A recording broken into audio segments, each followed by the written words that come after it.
Assalamualaikum warahmatullahi wabarakatuh. Baik, di sini saya akan menjelaskan sedikit tentang standar pelayanan minimal pada rekam medis. Nah, di sini terdapat pengertian SPM rekam medis. Jadi, standar pelayanan minimal SPM pada rekam medis mengacu pada standar operasional yang harus dipatuhi oleh seluruh fasilitas pelayanan kesehatan untuk memastikan pengelolaan rekam medis yang efektif dan efisien. Baik, selanjutnya di sini ada tujuan SPM rekam medis. Yang pertama ada tujuan umum dan jamin kualitas dan keamanan informasi kesehatan pasien untuk mendukung pelayanan kesehatan yang optimal. Kemudian ada kepentingan hukum, memastikan fasilitas kesehatan mematuhi peraturan perundang-undangan yang berlaku mengenai rekam medis. Selanjutnya di sini ada komponen utama SPM rekam medis. Yang pertama ada isi rekam medis. Jadi ada data identitas pasien, nama lengkap, tanggal lahir, alamat, nomor rekam medis, dan informasi kontak. Kemudian ada riwayat kesehatan, riwayat penyakit, alergi, pengobatan sebelumnya, dan riwayat keluarga. Kemudian ada catatan pengobatan, diagnosa, terapi, prosedur yang dilakukan, dan resep obat. Selanjutnya di sini ada hasil pemeriksaan, di mana terdapat laboratorium, radiologi, dan pemeriksaan lain yang relevan. Kemudian yang kelima itu ada catatan perkembangan, di mana kemajuan kondisi pasien selama masa perawatan. Kemudian yang keenam itu ada ringkasan keluar, jadi catatan saat pasien keluar dari fasilitas kesehatan termasuk instruksi lanjutan untuk perawatan. Kemudian di sini ada keakuratan dan kelengkapan informasi. Nah, jadi pencatatan tanpa penundaan. Semua informasi harus dicatat segera setelah tindakan dilakukan untuk memastikan keakuratan. Selanjutnya di sini ada pelaporan kesalahan. Nah, jadi sistem pelaporan kesalahan dalam rekam medis untuk tindakan korektif. Kemudian ada verifikasi dan validasi. Jadi prosedur verifikasi dan validasi untuk memastikan semua data yang masuk ke rekam medis akurat dan lengkap. Kemudian di sini ada keamanan dan kerahasiaan. Nah, jadi yang pertama itu ada akses terbatas.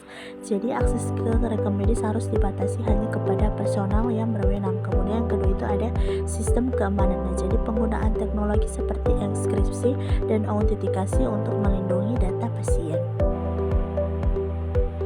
Kemudian di sini ada retensi dan pemusnahan rekam medis. Nah, jadi periode retensi yang pertama itu rekam medis harus disimpan sesuai dengan jangka waktu yang ditetapkan oleh peraturan dan kebijakan internal. Kemudian yang kedua ada prosedur pemusnahan, di mana prosedur pemusnahan yang aman untuk memastikan informasi pasien tidak dapat diakses lagi setelah pemusnahan.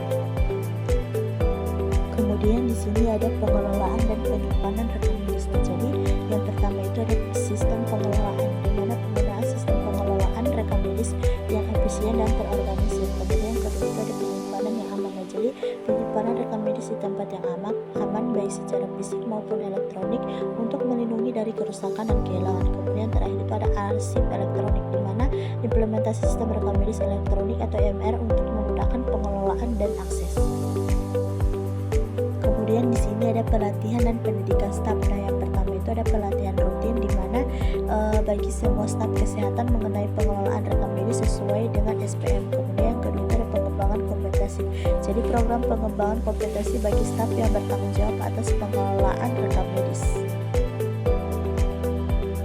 Nah, ada juga yang namanya monitoring dan evaluasi. Jadi yang pertama itu ada audit internal. Nah, di mana audit internal ini secara berkala untuk memastikan kepatuhan terhadap standar pelayanan minimal. Kemudian ada evaluasi berkala, di mana untuk menilai kinerja sistem pengelolaan rekam medis dan melakukan perbaikan yang diperlukan.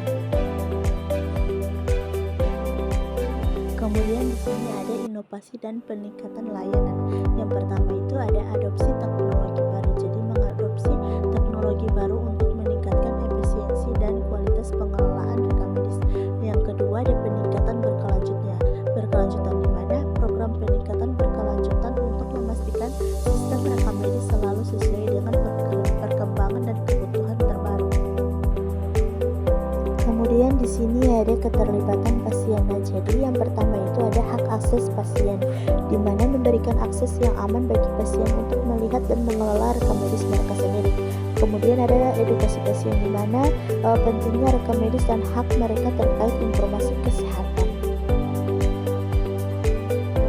Selanjutnya di sini ada contoh perhitungan standar pelayanan minimal rekam medis. Jadi yang pertama itu ada waktu penyelesaian rekam medis. Nah, di situ ada data total pasien keluar selama 1 bulan itu 300 pasien. Jumlah rekam medis yang diselesaikan dalam waktu 24 jam itu ada 270 rekam medis. Bisa teman-teman lihat di gambar samping. Kemudian contoh yang kedua itu ada ketepatan pengisian rekam medis. Jadi data total rekam medis yang diperiksa itu ada 200 rekam medis. Kemudian jumlah rekam medis yang diisi dengan tepat itu 180 rekam medis. Jadi SPM untuk ketepatan pengisian rekam medis adalah 90%.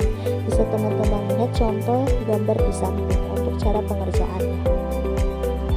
Selanjutnya di sini ada contoh yang ketiga itu ketepatan waktu pengambilan rekam medis ke unit rekam medis.